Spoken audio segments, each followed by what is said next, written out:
Pemirsa, Anda menyaksikan Apa Kabar Indonesia Pagi. Yang Anda saksikan saat ini adalah sekelompok pemuda di Bandung, Jawa Barat yang melakukan keributan, bahkan hingga adu jotos di sebuah warung kelontong.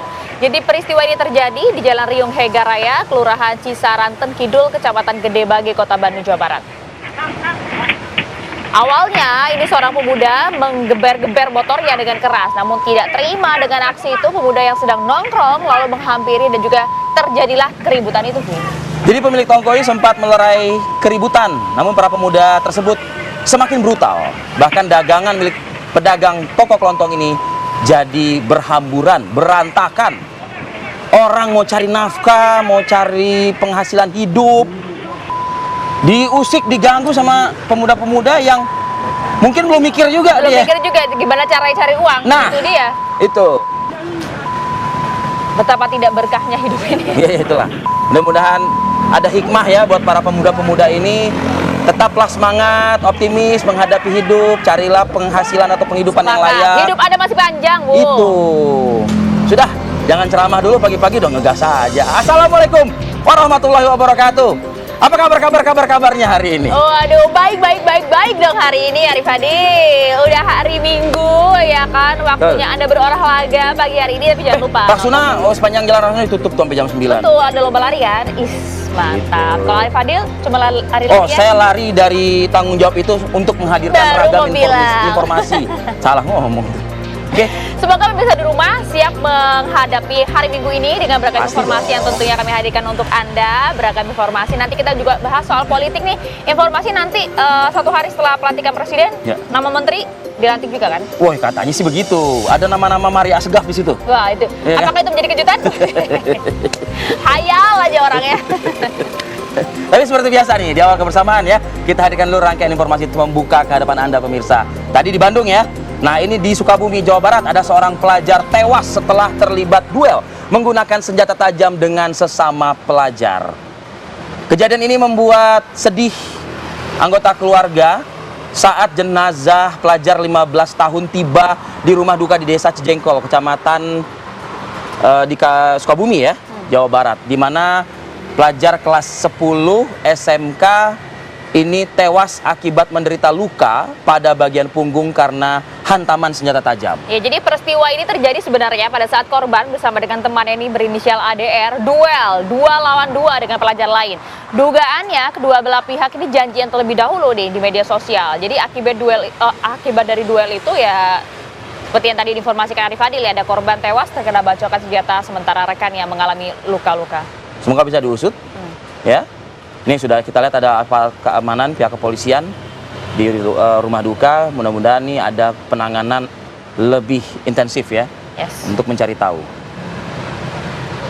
Oke, dari Sukabumi, Jawa Barat, pemirsa, kami ajak Anda bergeser menuju ke Jawa Timur kali ini ya pemirsa ya.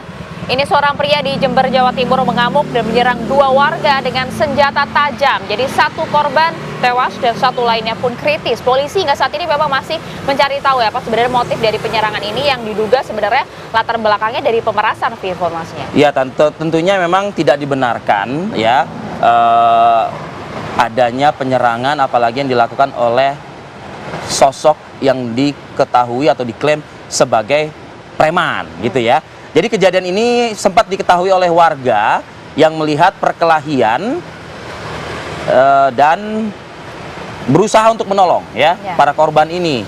Tapi kondisinya sudah terlalu parah sehingga upaya untuk melarikan ke rumah sakit pun juga menjadi sia-sia karena 1 korban diketahui meninggal dunia ya, dan korban lainnya masih terus menjalani penanganan intensif. Pihak kepolisian diharapkan bisa segera menemukan pelaku. Apalagi kalau ada label preman gitu ya, yang pasti kan sudah diketahui identitas ya. Betul. Jangan sampai kemudian meresahkan warga, bahkan juga membuat keluarga kehilangan satu anggotanya ya. Oke, kita berlanjut ke informasi berikut. Seorang ibu rumah tangga bersama dengan anak balitanya di Kabupaten Seruyan, Kalimantan Tengah ini ditemukan tewas secara mengenaskan di dalam rumahnya. Selain dibunuh secara sadis, korban ini juga diketahui berstatus janda dan juga sempat mendapatkan perlakuan tidak senonoh atau bisa dikatakan korban pemerkosaan juga ya. Nah, pelaku sendiri itu kabur dengan membawa kabur sepeda motor dan ponsel milik korban. Dari keterangan saksi, Jadi saksi ini masih sempat begitu berkomunikasi dengan korban dan meminta korban untuk membantu keluarganya dengan membuat pesanan kue. Namun diketahui pada Kamis pagi ini korban tak kunjung datang dan ponsel korban juga dihubungi sudah dalam kondisi tidak aktif. Dan karena kesibukannya membuat kue dan belanja barang jualan tokonya, orang tua korban baru berkesempatan mengecek kondisi korban pada sore harinya dan barulah ya diketahui bahwa yang bersangkutan ini ternyata sudah tewas. Betul. Nah, hingga saat ini memang sebenarnya polisi juga sudah terjun untuk mengusut kasus Polres ini. Seruyan. Betul. Harapannya sih kemudian pelaku ditangkap dan juga mendapatkan ganjaran setimpal ya.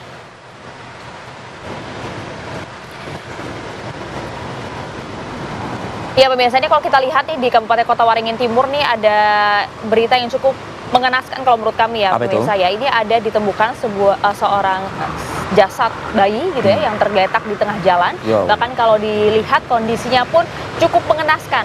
Sebagian organ tubuh bayi tersebut diketahui telah hilang, Pi. Jadi bayi malang ini diduga ditelantarkan oleh orang tak bertanggung jawab di sekitar lokasi. Namun kalau dilihat dari luka yang dialami oleh jasad bayi ini diduga memang akibat serangan binatang buas, sehingga memang beberapa organnya diketahui tidak berada di dalam tubuh sang bayi. Jadi telah ditangani juga oleh aparat kepolisian kasus ini untuk kemudian mengusut siapa sebenarnya yang menelantarkan bayi tak berdosa ini di pinggir jalan hingga kemudian kondisinya begitu mengenaskan. Tapi saya lagi dugaan awalnya tadi kan adalah binatang buas itu ya, karena memang tidak lengkap kan organ tubuh dari bayi ini begitu. Pertanyaannya kok bayi ini kok bisa diserang oleh binatang buas? Artinya kan bayi itu kan tidak mungkin bergerak sendiri ya, pasti kan pantauan atau dalam kawalan orang tuanya. Nah itu dia dugaannya kan ada yang menelantarkan itu dia. Semoga bisa langsung diusut. Apakah ada unsur tidak bertanggung jawab misalnya? Biarlah polisi lah yang mengungkap itu ya. Iya ya, kita hanya menghantarkan. Semoga ini menjadi perhatian khusus dari pihak kepolisian ya. Kita beralih dari informasi tadi pemirsa, kami ajak Anda menuju ke Aceh. Ini ada hujan dengan intensitas tinggi yang mengguyur Kabupaten Nagan Raya, membuat ada 2 kecamatan di sana terendam banjir, Ovi. Jadi 2 kecamatan yang terendam banjir yaitu adalah Kecamatan Tripa Makmur dan Darul Makmur dengan ketinggian air sekitar 30 hingga 70 cm. Jadi selain merendam rumah warga, banjir juga merendam jalan lintas provinsi. Hal ini tentu membuat aktivitas warga lumpuh. Untuk membantu warga yang terdampak banjir, pemerintah daerah setempat sudah mendirikan dapur umum. Jika ketinggian air terus meningkat, nantinya warga akan dievakuasi untuk mengungsi ke lokasi yang lebih aman.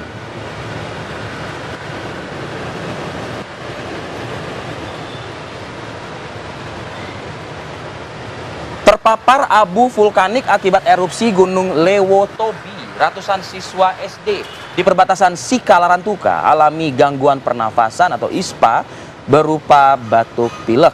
Aktivitas erupsi Gunung Lewotobi laki-laki di Kecamatan Wulanggitang, Kabupaten Flores Timur, ini masih cukup memprihatinkan. Jadi ada aktivitas belajar mengajar dan juga berdampak kepada gangguan kesehatan siswa ya, sehingga harus mendapatkan penanganan medis dari pemerintah setempat.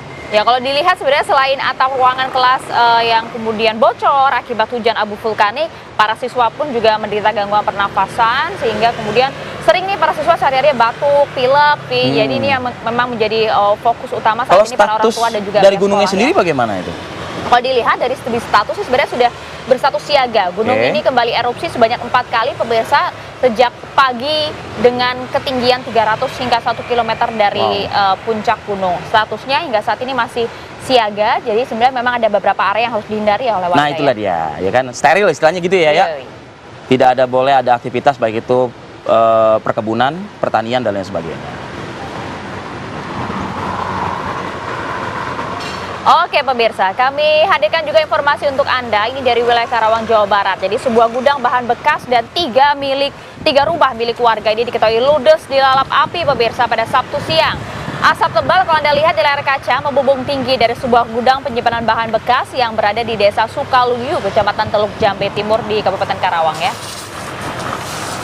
Tak hanya membakar gudang, api juga melahap 3 rumah warga yang berdekatan dengan lokasi gudang. Jadi penyebab api ini dengan mudah menjalar ya karena memang banyak bangunan yang terbuat dari kayu dan angin yang berembus cukup kencang. Jadi diketahui ini besarnya kobaran api membuat warga di lokasi panik. Petugas pemadam kebakaran yang diturunkan ke lokasi kebakaran juga harus bekerja ekstra hati-hati ya untuk menjinakkan api. Barulah setelah 1 jam lamanya berjibaku dengan api, petugas berhasil melokalisir dan juga memadamkan ya. dengan bantuan 3 unit mobil pemadam kebakaran. Kan dugaannya karena akibat pembakaran sampah dampaknya jadi luar biasa Menjalar, seperti ya. ini nih. Kita kan Aduh. pengaruh dari angin yang cukup kencang. Di satu sisi juga di samping di sekitar gudang ini banyak bahan-bahan juga yang mudah terbakar. Gitu. Oke pemirsa, kami akan jeda terlebih dahulu. Usai ini kami akan hadir lagi untuk Anda dengan beragam informasi menarik tentunya ya. Ya, Salah satunya ini kemarin yang kemudian sempat mengemparkan dunia maya, juga kemudian di televisi kita juga peristiwa yang terjadi di Taliabu ya, di wilayah Tabu, di mana ada sebuah kapal yang kemudian di dalamnya berisi juga beberapa pejabat di wilayah Maluku Utara, termasuk juga calon gubernur di Maluku Utara yang informasinya juga ikut tewas dalam kejadian tersebut. Kami hadirkan usai jeda sesaat lagi. Kantor Pencarian dan Pertolongan atau Basarnas Ternate menyatakan jumlah korban akibat speedboat terbakar yang juga ditumpangi oleh calon gubernur ya Maluku Utara Beni Laos sebanyak 33 orang. Diketahui 6 orang meninggal dunia, 10 orang saat ini masih menjalani perawatan di RSUD Bobong dan 17 orang dalam keadaan selamat. 6 orang dinyatakan meninggal dunia dalam insiden kapal terbakar. Salah satu diantaranya adalah Cagup nomor urut 4 Beni Laos, anggota DPRD Provinsi Maluku Utara Esther Tantri, Ketua DPW P3 Maluku Utara Mubin Awahid, ajudan dari Polri Bribka Hamdani, Buamona Bot, dan 2 orang warga bernama Nasrun dan Mahsudin Ode Musi. DP, tangan. Ini jep tangan ini, jep tangan ini kayaknya subengku nih, tahu patah ke apa tertahu. Dia terlalu luka bakar, dia masih. Ya, kita coba akan dalami hal ini ya, Arif Fadil dan juga pemirsa. Kita ingin tahu dengan sebenarnya Basarnas bagaimana Ternate ya. Kejadiannya. Kita coba akan bergabung bersama dengan Kepala Basarnas Ternate. Selamat pagi, Pak Kepala. Selamat pagi, Mbak Maria. Ya, Pak mungkin bisa dijelaskan Pak, sebenarnya kronologi kejadiannya seperti apa ya? Karena ini kemudian kalau kita lihat begitu tiba-tiba dan memakan korban yang cukup banyak. Silakan Pak, ada 6 korban meninggal dunia ya. Ya, baik, dapat kami sampaikan pada pukul 14.05 waktu Indonesia Timur, speedboat Bella 72 yang selesai melaksanakan kampanye, nah itu mau kembali ke dalam speedboat, dan speedboat setelah beberapa penumpang sudah memasuki speedboat, dan speedboat mengalami terjadinya kebakaran. Nah itu yang dapat kami peroleh pada saat awal terjadinya terbakarnya speedboat Bella 72. Ini terbakar atau sempat ada ledakan terlebih dahulu, Pak Fatur Rahman? Baik, dapat kami sampaikan itu memang terjadi ledakan dan bersambut dengan terjadinya terbakar. Oke.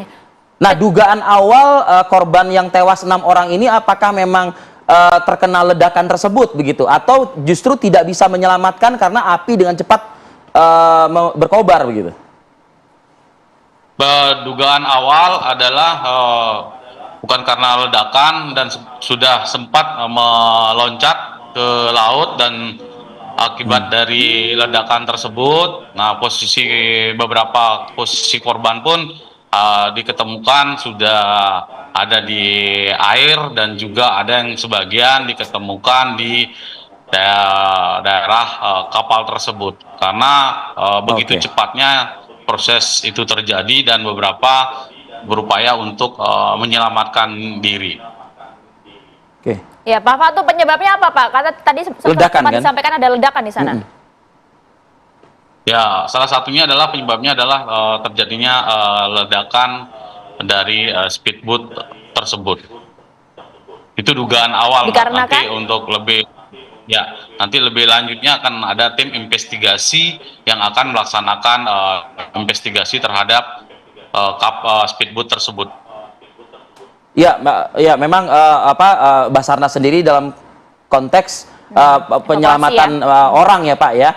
Tapi dari informasi yang beredar juga Pak, mungkin kita juga ingin konfirmasi kepada Basarnas. Ini dari data juga masih ada yang menyebut 40 orang, ada Siur, ya? makanya mungkin bisa di konfirmasi, Pak. Baik, dapat kami sampaikan terkait dengan data yang ada di lapangan. Memang awal adalah terjadinya simpang siur data. Setelah kami melaksanakan validasi data dan pengecekan secara keseluruhan, itu memang awalnya adalah infonya adalah 40 orang. Setelah kami melihat dari data tersebut, ternyata terjadinya pendobelan nama, maka begitu kita memastikan dan juga kita adakan cross check, ternyata jumlah keseluruhan sebanyak 33 orang dengan rincian sudah disampaikan 6 mengalami meninggal, 10 dirawat di rumah sakit RSUD Bobong dan 17 dalam keadaan selamat sehat. Pak Fatur Rahman, artinya pencarian sudah selesai, Pak, ya? Kalau data-data semua mungkin sudah termasuk yang tadi dirawat dan meninggal dunia, artinya saat ini sudah tidak ada lagi yang masih dicari, ya, Pak?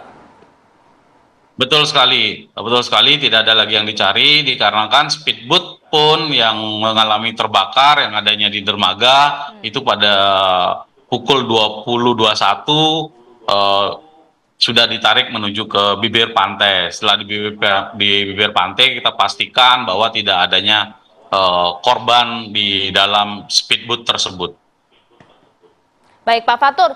Ada 10 orang masih dalam perawatan intensif di RSUD Bobong. Kondisinya seperti apa, Pak?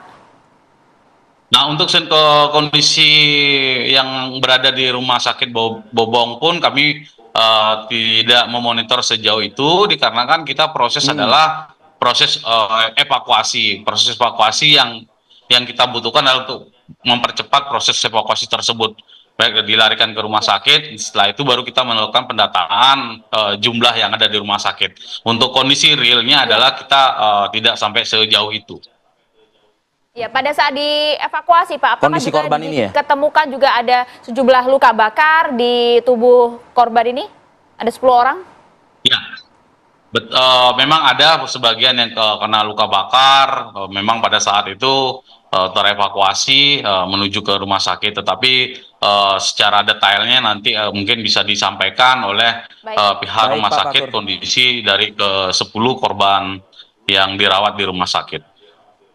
Baik, terima kasih kalau data Anda, Pak Fatur Rahman, Kepala Badan Basarnas Ternate, atas informasi ada di Apa Kabar Indonesia pagi hari ini. Terima kasih. Selamat bertugas kembali, Pak Fatur Rahman.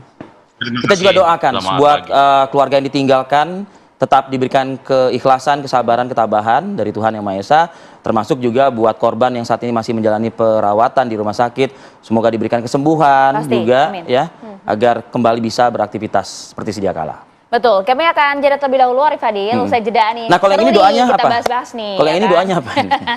Ini kita akan dudukan perkaranya. Takut ya? Kita akan dudukan perkaranya, Vi, ya kan? Kita dudukkan ya. Kita dudukkan. Kalau kemarin mungkin doanya banyak tuh. Keresahan netizen itu kan patut kemudian kita arahkan juga ke jalan yang benar, gitu kan? Karena kalau kita lihat di media sosial ini masih bicara banyak apa juga sebetulnya nih. Di media sosial banyak juga, Vi, orang-orang yang kemudian masih bahas soal Ahmad Alkaf itu loh. Narasi-narasinya masih negatif. Apakah sebenarnya secara aturan memang sudah tepatkan demikian? Nanti apa kemudian sikap dari redaksi TV One? Itu dia. Kami hadirkan usai jeda saat lagi. Kembali lagi di Apa Kabar Indonesia Pagi, pemirsa. Calon Wakil Gubernur DKI Jakarta dari pasangan nomor urut 1 Suswono menyapa warga Rawamangun dan juga makan siang bersama. Sambil mendengar curhatan warga Jakarta, Suswono tawarkan 8 program unggulan untuk warga Jakarta. Dari Rawamangun, Suswono menuju kawasan Sunter, Jakarta Utara, juga untuk bertemu dengan sejumlah masyarakat dan berwisata religi juga ya, menyempatkan waktunya di Masjid Ramli Mustofa.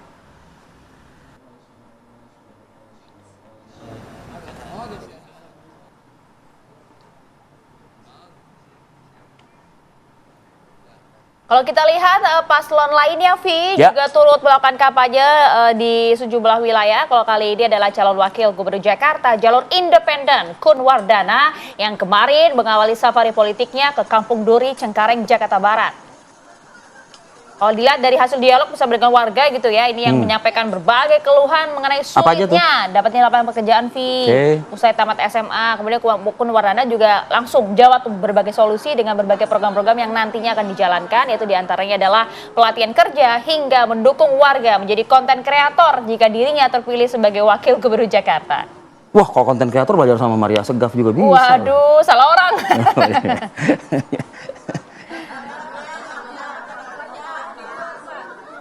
Pasangan calon gubernur dan wakil gubernur Jakarta nomor urut 3, Pramono Anung dan Rano Karno juga kembali bertemu dengan para relawan dari berbagai wilayah DKI Jakarta.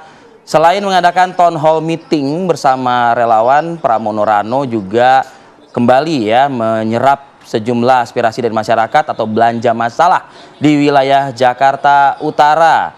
Bertempat di area velodrome. Ini juga menyapa juga sejumlah masyarakat di sana dalam town hall meeting. Ada juga ketua tim pemenangannya ya, Cak Lontong yang mendampingi kegiatan tersebut. Dan turut dihadiri oleh para relawan dengan menggunakan sejumlah atribut.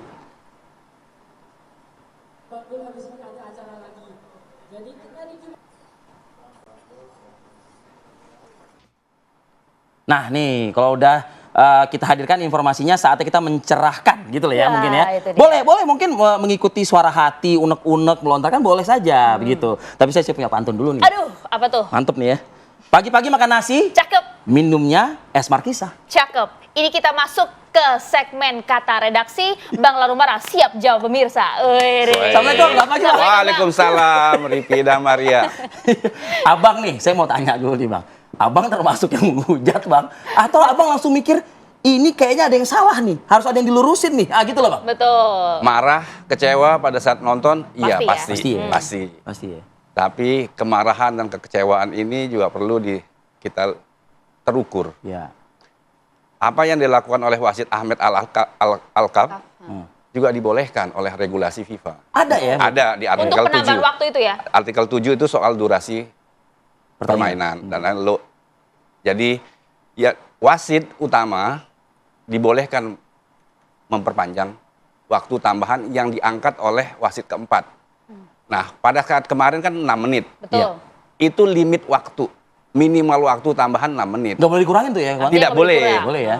Waktu boleh dikurangi asal kesepakatan dua tim. Itu karena ada bencana, ada lapangannya, bola tidak berjalan lagi. Itu jelas tuh diatur? Jelas diatur. Semua sudah diatur. Bahwa kita marah, kita kecewa, wajar. Karena apa? 3 poin di depan mata. Kan tinggal berapa menit. Iya. Peristiwa ini 21. bukan yang baru di dunia sepak bola. Di dalam negeri pun pernah terjadi. Gitu. Hal yang biasa sebetulnya. Memang kita sebagai yang diunggulkan pasti kecewa. Kalau logikanya dibalik, kalau Bahrain unggul 2-1, Ya. terus waktu dipanjang dan kita menyamakan, Kayaknya nggak akan tuh Ahmed kayak Alkaf gini ya. hero, jadi pahlawan. Iya, Gitu. iya. Jadi ini hal yang biasa. iya. PSSI pun merespon dengan berkirim surat, ya tidak apa-apa juga gitu.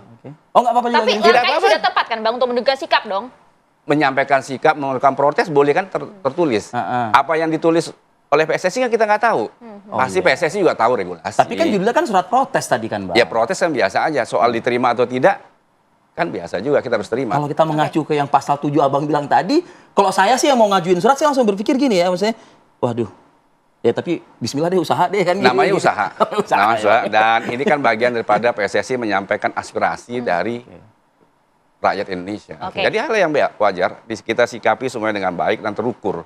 Iya. Memang kalau lihat makin hari udah personal dan kasihan juga orang-orang botak di Indonesia gitu. Sampai udah kemana-mana gitu ya? Ini udah kemana-mana, gitu kasihan kan. Jadi lebih bagus kemarahan dan kekecewaan ini dikonversi ke doa aja. Ke doa. Ke doa Fokus lagi ya. agar timnas kita pada saat Selasa akan datang Betul. berhasil menang lawan Tiongkok. Meskipun Bang, nah redaksi bagaimana melihat ini nih? Wasitnya katanya Timur Tengah juga Bang. Saya kira redaksi mengatakan bahwa semua wasit tahu regulasi. Tahu lah ya pasti ya. Kalau melihat pertandingan kemarin juga Ahmed Alkaf, pertandingan sesuai standar. Oh iya? Sesuai standar, tidak ada yang Walaupun banyak merugikan. kontroversi. Meski soal perpanjangannya waktu itu kan kontroversi. Tapi Katanya- 90 menit Juga soal awal, VAR, Soal VAR, Iya. memang juga ada diskresi. double standar Bang katanya. Meskinya kita protesnya di situ memaksa dia untuk melihat VAR. Karena tidak adil ya. Tidak adil karena sebelumnya pada saat gol penyama Indonesia dia meminta VAR untuk checking. Pada gol keduanya Bahrain kan potensi offside-nya ada. Betul. Mestinya kita juga paksa untuk dia juga lihat VAR. Gitu. Iya, nggak langsung cepat serta-merta begitu menutup pertandingan begitu ya Bang? Boleh juga karena wasit utama punya hak untuk itu. Ya, kayak gitu juga. Wasit utama punya subjektivitas yang bisa merugikan salah satu tim. Bahwa perpanjangan waktu ini juga kan sebetulnya kesempatan kedua tim kan diberi kesempatan Dan mau sama cetak bahkan, sama betul. cetak gol. Bahwa Bahrain cetak gol, kita tidak, itu fakta. Oke. Iya. Bahwa kita marah, kita kecewa, iya karena kita berharap 3 poin. Oke. Tapi dengan 3 poin ini sebetulnya ini bagus. Oke. Kita dapat 2 poin di away. Laga tandang tuh berat. Biasanya pengalaman saya sebagai pernah megang tim, itu away itu target minimalnya seri, tidak kalah.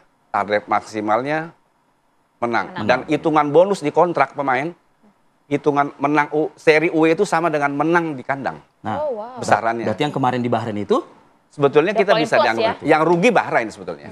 Dengan hilang 2 poin. karena udah main di tempat Main di dia, kandang. cuma dapat hasil imbang aja begitu ya. Oke. Oke, Bang. Artinya kita udah harus legowo lah ya, untuk melihat juga sebenarnya ya Enggak. masih belum legowo, Vi. Bukan, Waduh. saya mau nanya ke redaksi juga nih. Redaksi juga perlu menjawab ini kan. So. Offset atau enggak itu Bang, itu aja Bang. Ini netizen pada Yang nomor tanya. 2, yang gol kedua Bahrain offset. Potensi, tapi kan pastinya Harus lihat VAR. lihat Harus lihat VAR. VAR. Ya, sayangnya Tapi itu kan kalau yang kita enggak ya, lihat di Bang, ya. layar, Kalau dilihat di layar pasti tuh, offset. Bang. Offset ya, Betul. Offset. Oh. Oke.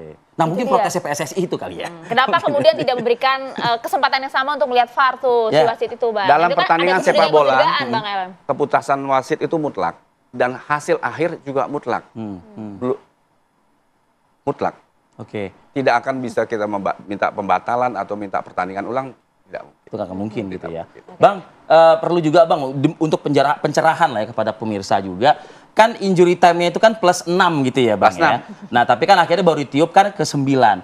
Faktor apa sih Bang kalau dari redaksi melihatnya wasit itu bisa mengulur atau menambah 3 menit gitu loh Bang? Memang Faktor di, apa aja? di gitu? artikel 7 itu disebut memang wasit boleh increasingly menambah waktu. Tapi kan Dan dengan di sini ada alasan subjektivitas tertentu kan, dia. Bang? Oke. Ya, kita bisa menebak-nebak kalau soal itu. Ya, bisa juga. Oke. Pasti ujungnya subjektivitas ini adalah bisa merugikan salah satu pihak. Gitu.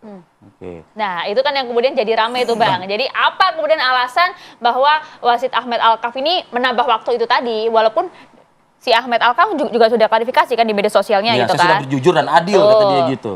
Bahwasanya selama 6 menit tambahan itu tidak ada bola mati, ada bola mati satu. Gitu. Ya. Rasanya harusnya bersih sih 6 menit. Oke. Itu dia ada celah mungkin ya di aturan-aturan kita ya, Bang ya. Karena Di saya aturan FIFA memang dibolehkan, kita mau bilang apa. Oke. Jadi wasit Alkaf juga memang tidak salah kalau bila mengacu pada aturan FIFA. Iya. Kita memandangnya sebagai orang Indonesia, wah enggak sih salah yang merampok kemenangan Iya. timnas kita ya Ahmed Alkaf. betul. Ya wajar juga. Betul. Karena kan injury time plus 6 itu kan tidak serta-merta itu bola aktif terus kan Bang. Pasti kan ada misalnya out lah, Ada atau sebelumnya mungkin ada. foul Iya. kah, atau apa kan begitu. Nah itu menjadi pertimbangan wasit juga ya Bisa Bang? jadi. Yang pasti wasit keempat menunjuk 6 menit itu minimal waktu. Minimal lah pokoknya. Minimal waktu. Oh, itu minimal wasit waktu ya. utama boleh menambah waktu. Oke. Begitu. Oke, jadi ini pelajaran juga, pengetahuan juga buat kita semua. Artinya pertandingan itu baru akan selesai bukan berdasarkan waktu injury time yang diberikan, tapi pada saat wasit itu Meniup fluid terakhir. Itu dia Dan ya. itu berlaku mutlak. Terakhir nih Bang, redaksi mengimbau kepada masyarakat Bang mungkin ya Bang ya. Terkait dengan problematika atau polemik Opininya ini, liar, gitu. Bang. Opininya liar. Marah, kecewa, ya harus. Kita kan orang Indonesia. Oke. Tapi kemarahan dan kecewaan seperti yang kami sampaikan sebelumnya lah dikonversi ke doa saja. Bahwa ada setiap bola itu sebenarnya kita akan melihat pertandingan yang akan datang. Oke. Pertandingan yang datang ini kan kita lawan Cina. Ya. Dan kita akan kandang lawan Jepang. Habis itu kita Arab. away Arab Saudi. Ya. Dan habis away-nya tinggal sama Tinggal sama satu ini aja ya. Australia dan Jepang Ya. juga away. Tambah kita 3 kali kandang lagi. Kan sebagaimana Bang? Peluang, Bang. Peluang besar. Indonesia adalah tim satu-satunya yang belum kalah. Harus diakui bahwa timnas kita ini sudah sangat kompetitif gitu dengan diperkuat oleh pemain-pemain diaspora. Ya. Gitu. Jadi itu kita syukuri, harusnya kita bersyukur juga dapat 1 poin, tidak hilang poin. Iya, Gitu, Pak. dengan seri kemarin ya. Oke. Diimbangi ya, emosionalnya dikurangi, kebanggaannya yang harus ditebalkan gitu ya. Harus bersyukur. Harus bersyukur. Jangan iya. kufur nikmat. Kita Dan jangan kalah kufur loh. nikmat itu Pi. Garis bawahi, jangan kufur nikmat. Peluang di depan masih besar ya Bang ya. Masih besar, masih Oke, masih oke. besar. Oke. Masih bisa lah ya. Masih Masuk bisa. 2 besar?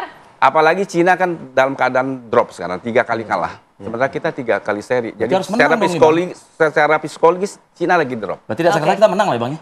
Harusnya. Timnas kita harus fokus nih ke Oke, depan ya. kalau kayak gitu. Sudah legowo lah dengan yang kemarin, Vi. Bismillah ya. Bismillah. Doa, Vi. Jadi ikhlas sudah ini yang kemarin ya. Insya Allah ya. Sabar. Sudah lah ya. Aduh. Pantun lagi nggak? Kita simpan nanti boleh ya. Oke, Terima Bang kasih, Mirsa. Terima Bang kasih Red banyak TV Bang One, Omar. Bang Terima kasih. Omar. Terima kasih Bang Ellen, terima kasih Bang. Jadi gitu ya, kita harus legowo, kita ikhlas ya, fokus untuk timnas kita, untuk beberapa partai lagi ke depan dan harapan bisa lolos kualifikasi Piala Dunia. Amin, ya rabbal alamin. Kita jeda dulu sejenak, masuk ke tema kita lainnya nanti ya. Nih kita akan membahas soal utak-utik, kabarnya juga sudah berjalan, sudah berlangsung, sudah ada yang melakukan komitmen kontrak. Udah Waduh. banyak dipanggil-panggil juga katanya. Kita konfirmasi nanti ya. Saat lagi pemirsa. Susunan kabinet di pemerintahan Prabowo Subianto Gibran Rakabuming Raka sedang tahap finalisasi. Di tengah penggodokan kandidat, disinyalir Presiden Joko Widodo turut andil memberikan masukan kepada Presiden terpilih Prabowo Subianto. Tak hanya itu, sejumlah partai pun ikut menyorongkan nama-nama kadernya sebagai kandidat untuk mengisi kursi pembantu buat kabinet Prabowo Gibran. Wakil Presiden terpilih Gibran Rakabuming Raka mengakui sang ayah memberikan masukan kepada Prabowo Subianto. Namun Gibran buru-buru menegaskan tidak ada intervensi dan Prabowo memiliki hak prerogatif untuk menentukan menteri-menterinya. Kabinet rencananya akan diumumkan setelah Prabowo dilantik pada hari yang sama. Peta kabinet Zaken sesuai keinginan Prabowo nampaknya tidak berjalan mulus. Prabowo mau tidak mau harus mengutamakan partai-partai pendukungnya dan partai yang dulunya menjadi lawan politik guna menciptakan koalisi besar pemerintahan. Lantas bagaimanakah postur kabinet dan nama-nama menteri? Akankah masukan Jokowi serta titipan partai disetujui Prabowo? Tim TV One mengabarkan. Wah, ini seru nih. Nah, itu Seru dia. nih. Apakah nama Maria Asegaf dan Arif Fadil juga digadang-gadang tidak masuk dalam kabinet? Kalau itu sudah dipastikan. Siapalah Tapi kita ini. sebelum kita bahas yang masuk, kita persilakan masuk juga yang ini. Ada yang mau masuk kalau ini, Ada yang masuk silakan. juga Monggo Bang Effendi Ghazali. Selamat pagi, Chief. Apa kabar, Chief? Pakar komunikasi politik. Oh iya. Ada lari. Jadi berputar-putar Ada kita loh, jadi. Bang. Saya ikut lari berputar, Ikut lari Pak. ke sini juga tadi ya. Diarahin ke Manggarai pasti. Oke, itu dia. Tapi kalau Bang Effendi yang Ghazali lain sudah pada hadir. lari, alhamdulillah Bang Ege masuk, Bang. Apa itu? Masuk studio. Wah, itu lebih pasti. Kirain masuk nama kabinet, ada juga nggak Karena kan nih? banyak nama berputar-putar kan, Bang, ya? Berputar-putar, betul-betul. Gitu. Ya ini Kalau yang narasumber satu tadi. ini, itu dia. Kalau yang satu ini gimana nih, Bang? Masuk, Adi masuk Praetno ini. masuk, Bang. Masuk. Ya, kan ada sekarang susunan kabinet. Ternyata susunan kabinet itu loh. Rak. Mereknya macam-macam itu. Oke. Tapi memang asal katanya kan kabinet. Kabinet memang. Tapi begini. Kalau yang bakal ngompor-ngomporin udah ada nih sini. Komponen udah ada. Yang pegang data-data yang harus diverifikasi ada. Oke. Tapi yang akan memverifikasinya kita sapa juga ya. ini. Ada Daniel Anzar Simanjuntak. Selamat pagi, Bang Anin. Assalamualaikum. Halo Bang Anin, selamat pagi. Selamat pagi, Mas Arif Fadil, Maria Segaf, Bang Ege, Halo. Mas Adi, para pendengar terkenal di dunia dan akhirat. Ini betul Pak, ini dunia dan akhirat. Kalau saya di dunia sepak bola aja lah. Oke, Bang Anin sudah siap ya di fit and proper oleh Bang Ege dan Mas Adi ya? Ini calon menteri kan ya, Bapak ini? Calon ya kayaknya. Iya. Calon ya? Oke. Kalau Bapak ini Namanya nggak masuk, Bang. kalau Bapak ini nggak menteri keterlaluan. Enggak, bukan begitu. Kata Bang Daniel, kalau sering disebut sebagai calon menteri, makin banyak yang nggak suka katanya. Oh iya benar. Jadi bagusnya nggak usah disebut tiba-tiba ada gitu ya. Tiba-tiba ada. Oke, Bang Ya Anin. sayang penampilan udah rapi kayak gini tapi aduh gila. Udah pakai peci hitam, udah pakai. Nih, bukan mau jadi menteri. wali nikah. Astagfirullahaladzim. Enggak, kalau ini kan sudah berapa tahap kesetiaan pada Pak Prabowo Betul, tidak 10 tahun diragukan lebih. lagi. Garda terdepan ya kan. Dalam keadaan yang paling susah, dia tetap. Ini kok jadi bersama promosi Bang Daniel? Nggak harus. Kalau ini harus. Kita fokus Bang Daniel. Jadi kalau kita lihat benar tidak sih katanya sudah banyak nih nama-nama yang udah beredar itu sudah dipanggil oleh Pak Prabowo untuk kemudian nanti dilantik 21 Oktober.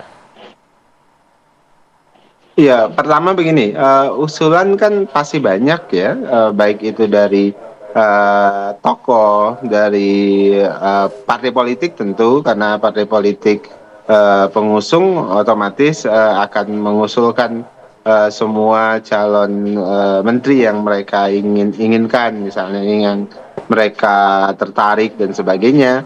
Pun demikian dari ormas, bahkan dari kelompok masyarakat dan sebagainya. Dan itu adalah hal yang wajar, artinya ada harapan. Banyak orang yang sedang berharap juga kemudian menjadi salah satu menteri atau wakil menteri dan sebagainya. Nah, tapi pada prinsipnya kan pada akhirnya Pak Prabowo harus menseleksi sendiri siapa yang kira-kira akan membantu beliau nanti 5 tahun ke depan. Dan proses seleksi itu Bang Daniel, seleksi berdua ya? Terus berjalan. Bang Daniel, seleksinya berdua karena Gibran mengatakan ikut diajak. Pak Prabowo, ini kan hak prerogatif Pak Prabowo. Tentu Pak Prabowo menseleksi dari semua usulan, baik usulan siapapun itu. Jadi Pak Prabowo ingin memastikan ini semuanya akan bisa membantu beliau dengan syarat-syarat yang sering saya sebutkan. Pertama integritas, kemudian kompetensi, kemudian ketiga loyalitas. Oke, Bang Daniel, Wapres terpilih juga kemudian ikut menseleksi tidak? Itu pertanyaan Bang Ege tadi. Enggak, kalau di media disebutkan Pak Gibran ikut diajak diskusi. Enggak. Ini Bang Ege mau nanya, cuman hanya bertanya ikut diajak diskusi atau ikut menyisipkan yang diarahkan oleh bapaknya gitu misalnya. Itu kan nanti terbawa dengan sendirinya. Silakan Bang Tapi Ade kan dijawab. diskusi, kan itu diskusi. Nanti ada hal-hal yang bisa Betul demikian, Bang. Bang Ege jangan memecah belah lah. Bukan, saya menyatukan. Bang Ade jawab, Bang Ade. Loh, kalau begitu menyatukan malah kan? Oh, iya. Ini suka begitu. Ya tentu Pak Prabowo ikut berdiskusi mengajak diskusi semua pihak ya termasuk ya Mas Gibran ya yang beliau yang akan membantu Pak Prabowo ya dalam tugas-tugas kepresidenan nanti. Jadi apakah tugas nanti wakil presiden nanti seperti apa, tentu itu adalah sepenuhnya wewenang Pak Prabowo sebagai presiden, dan itu juga sering disampaikan oleh Pak Prabowo kepada media ketika ada pertanyaan yang apa tugas khusus yang akan diberikan kepada Wapres, tapi sepenuhnya ada di tangan Pak Prabowo. Oke. Ini kita gosip yang ini. Langsung ke kompornya. Saya sambung sedikit, bukan kompor nih, karena Mas Gibran menyatakan selamat bergabung PKS dalam kabinet. Itu ada loh kalimat itu kemarin. Artinya udah pasti masuk lah nama-nama. Artinya dia tahu dalam diskusinya. Nah, Bang Ege tahu nggak siapa nama-namanya yang dari PKS? Nggak tahu. Ya, Bang. Dhanil pasti tahu. Tahu ya? Kalau Mas Adi tahu nggak? Saya nggak tahu, yang tahu mungkin Pak Prabowo ya, yang paling tahu tentu Pak Prabowo, kan kemarin baru bertemu dengan PKS, tapi yang jelas Pak Prabowo hari ini berusaha meramu kabinet Indonesia yang unsur keindonesiaannya itu kuat. Unsur keindonesiaan yang kuat saya maksud itu adalah tentu adalah merepresentasikan secara demografis, geografis, etnisitas dan sebagainya. Kemudian kedua ya tentu partai politik pasti otomatis dengan syarat tadi integritas, kompetensi dan loyalitas. Oke. Mas Adi. Adi. Ya, gimana? Ayo dong. Ya, tolong dikonkretkan apa yang disampaikan oleh Bang Anin ini nih. Unsur keindonesiaan yang kuat. Kalau saya melihat dua hal ya. Partai-partai yang akan berkoalisi dengan Prabowo Subianto atau yang sejak awal berkoalisi atau yang kalah ikut berkoalisi, pastinya menyodorkan nama-nama. Itu yang pertama pasti. Kalau kita mau sebut satu-satu, misalnya dari partai pemenang Pilpres dan pengusungnya, kan sudah mulai muncul. Ada nama Syafri Samsudin, kemudian ada siapa namanya, Mardiono, Bang Dasko, mungkin juga Pak Wakil Ketua DPR. Kemudian Pak Muzani, itu kan nama-nama elit. Kemudian Sugiono maksud saya, kemudian ada siapa namanya, calon Mensesnek katanya itu, Prasetyo Hadi, Prasetyo dan Hadi. seterusnya dan Oh, seterusnya. geng Tarnus ya, gitu ya? Ya, kan dulu memang sempat disinggung juga bahwa Tempat alumni Tarnus. Tarnus Alumni itu juga Tarnus sangat Nusantara. potensial. Ya. Karena yang bicara ini adalah orang pentingnya Prabowo. Itu kan nama-nama yang menurut saya tingkat kemelesatannya itu agak sulit. Tipis ya. Sulit dalam arti ini hampir bisa dipastikan. Ya, Tinggal oke. Yang lain kira-kira lah, Mas siapa. Adi.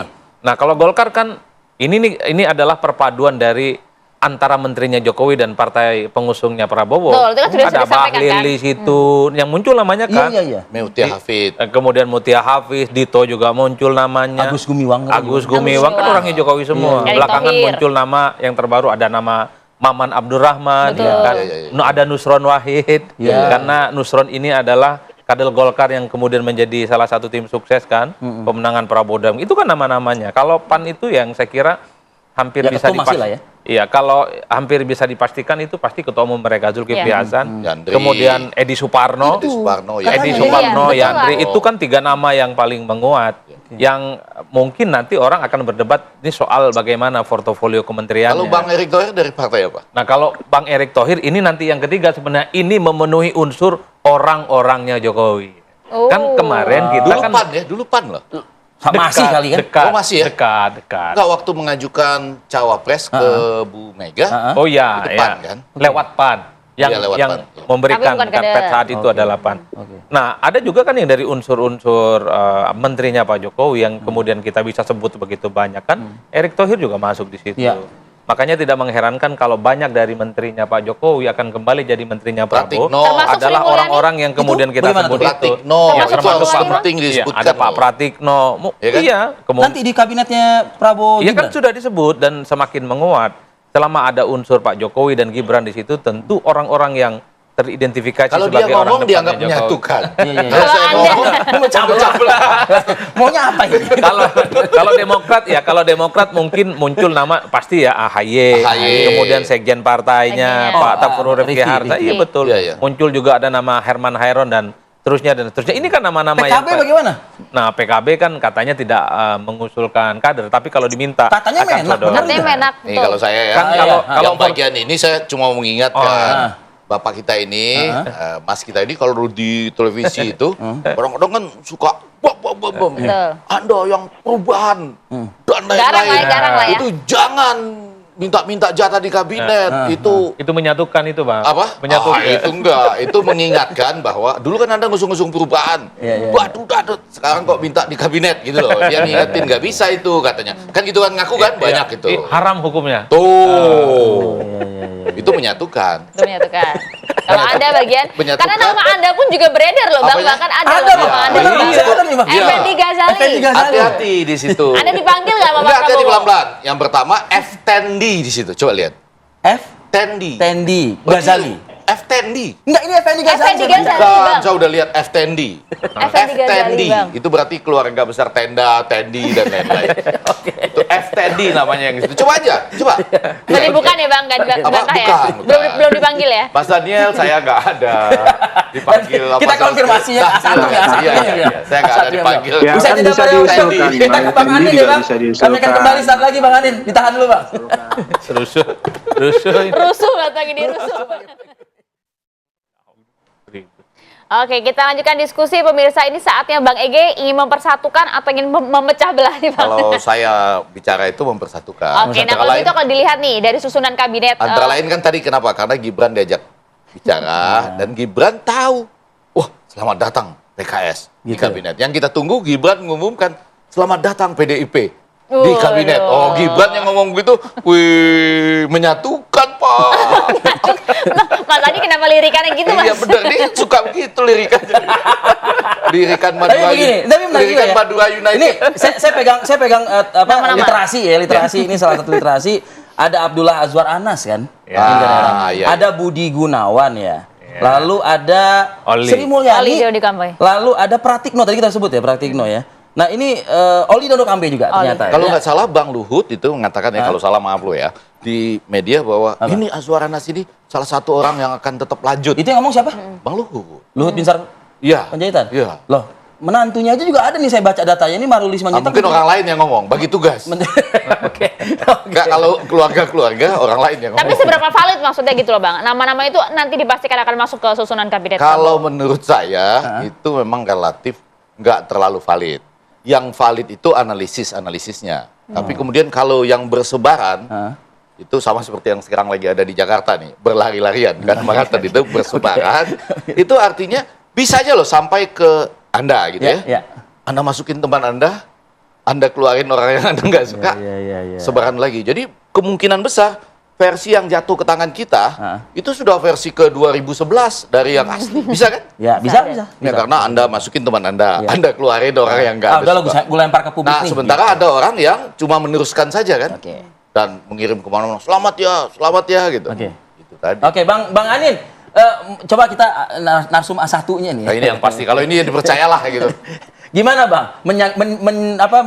Menanggapi beberapa versi-versi yang beredar? Banyak banget Bang itu Bang nama-namanya versinya. Kan itu hal yang lumrah lah ya, kalau kemudian banyak beredar daftar kabinet. Pertama kan ada harapan gitu, harapan orang yang ingin jadi menteri misalnya, atau kelompoknya jadi menteri, kemudian syukur-syukur kalau kemudian ada daftar-daftar seperti itu kemudian menjadi kenyataan, kemudian sampai ke Pak Prabowo dan sebagainya. Karena sampai dengan detik ini kan Pak Prabowo ataupun orang-orang yang tahu terkait dengan daftar kabinet tidak pernah menyebarkan apapun. Jadi yang jelas kita tunggu saja nanti di tanggal 20 Pak Prabowo mengumumkan, dan disitulah tentu daftar kabinet yang sebenarnya akan terjadi.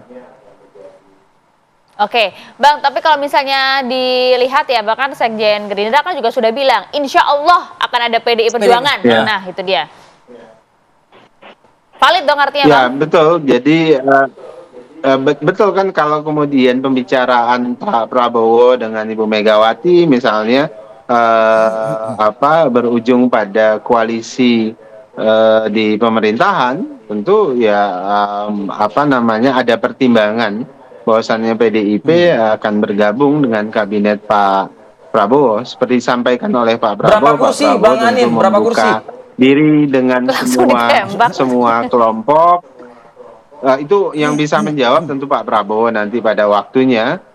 Yang jelas Pak Prabowo berusaha merangkul semua pihak yang ingin bekerja sama dengan beliau di dalam kabinet, tentu dengan syaratnya yang seperti tadi saya sebutkan, semua partai terutama partai koalisi itu bisa mengusulkan, tapi kemudian Pak Prabowo mengisyaratkan harus punya integritas. Makanya kemudian Pak Prabowo selalu berpesan, bahkan agak keras itu kepada pimpinan partai politik, Anda jangan pernah memerintahkan anggota partai Anda yang Anda minta menjadi anggota kabinet itu untuk berburu duit di APBN untuk kepentingan partai. Nah, itu catatan dan notis yang selalu disampaikan oleh Pak Prabowo. Jangan pernah menugaskan menteri yang Anda tugaskan untuk berburu rente di APBN. Itu yang selalu diingatkan oleh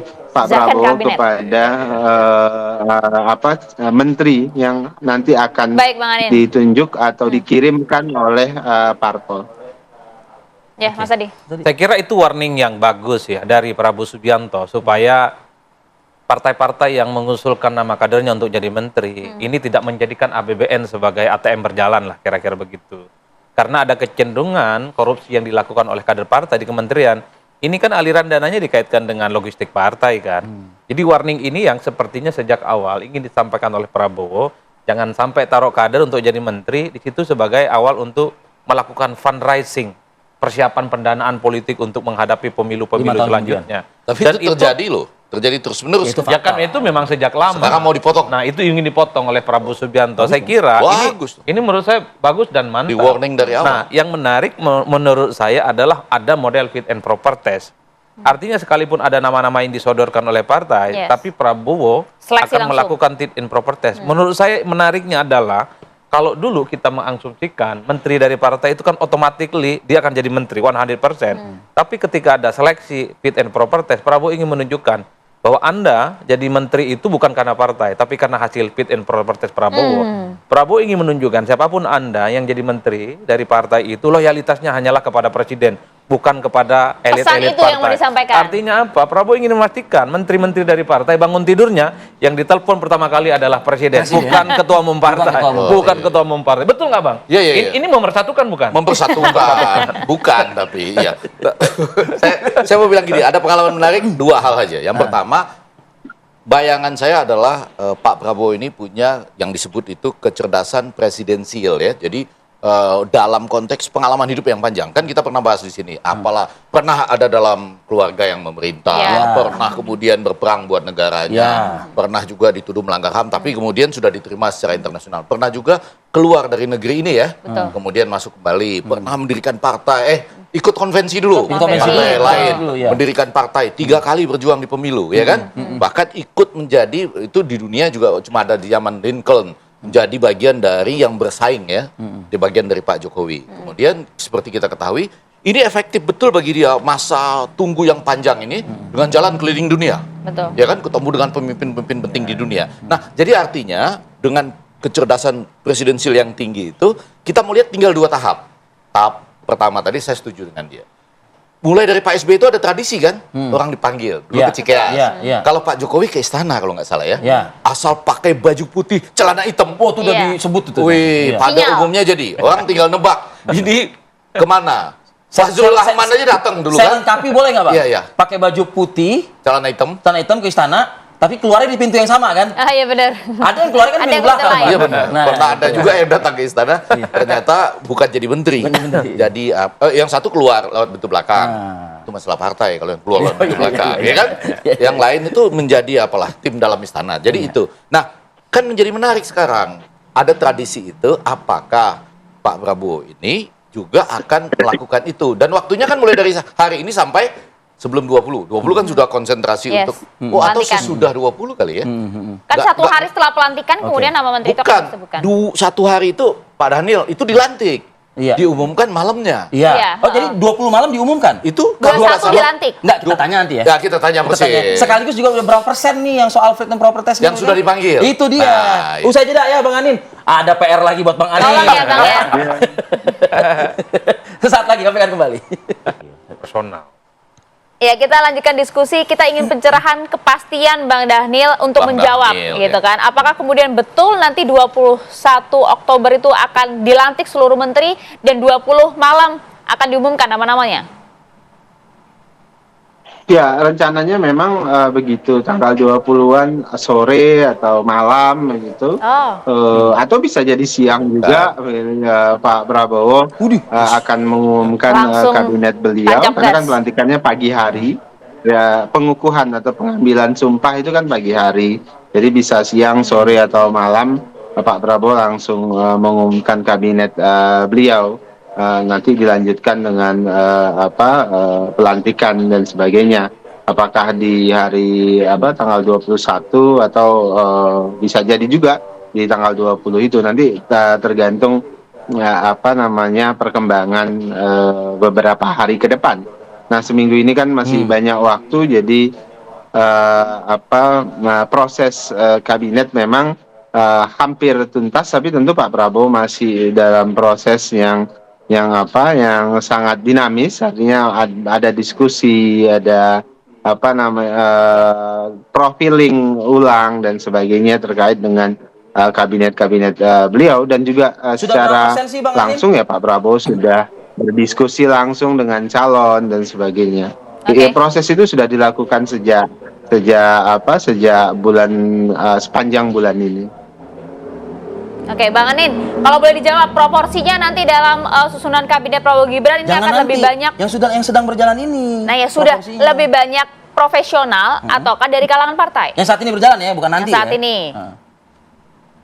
Begini Mbak Maria, Pak Prabowo menerjemahkan yang namanya anggota kabinetnya semuanya harus profesional.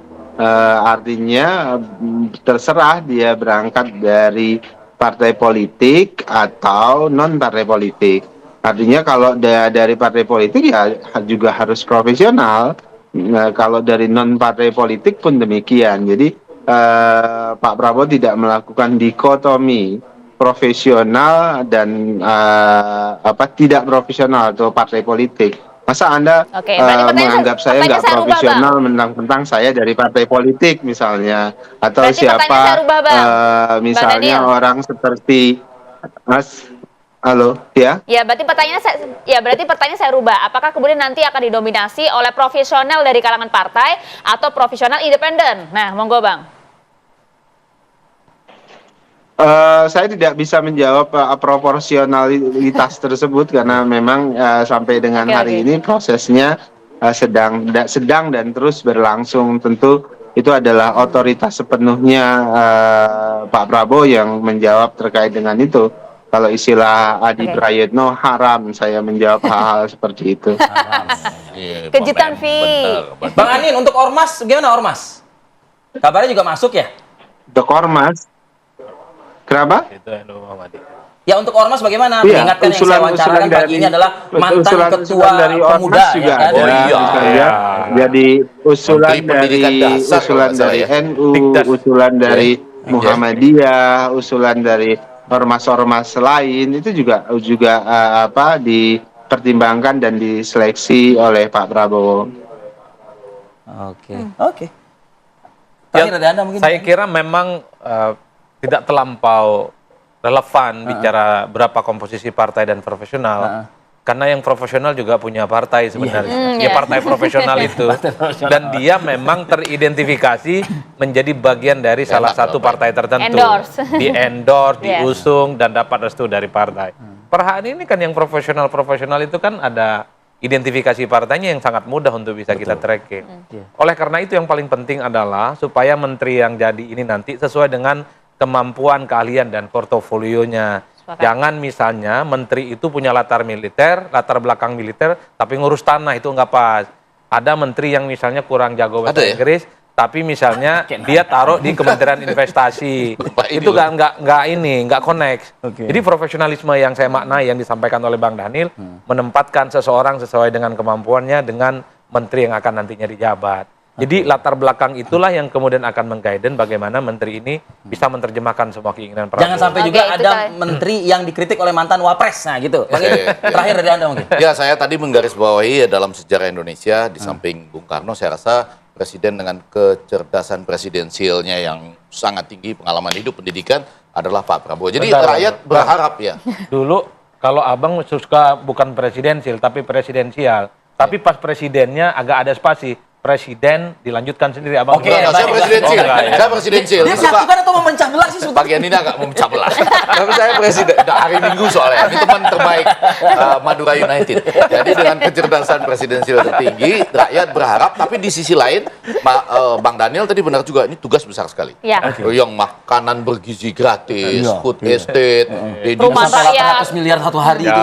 Iya, itu ditunggu betul karena itu. Dibuka kesempatannya kan untuk apakah 44 kementerian, 6 lembaga plus ada 20 wakil menteri atau 46 ditambah 4 dengan 20. Jadi besar sekali. Bahkan saya dengar nanti itu akan ada pemantapan mental namanya. Jadi diumumkan tanggal 20, dilantik tanggal 21, lalu diajak camping semacam pemantapan mental. Waduh, nanti kita lihat nih Bang ya bagaimana keputusannya. Bukan. Nah, sama satu lagi terakhir aja. Setengah detik yaitu kalau Pak Prabowo nonton, Bang Dasko atau Pak Hasim nonton ya.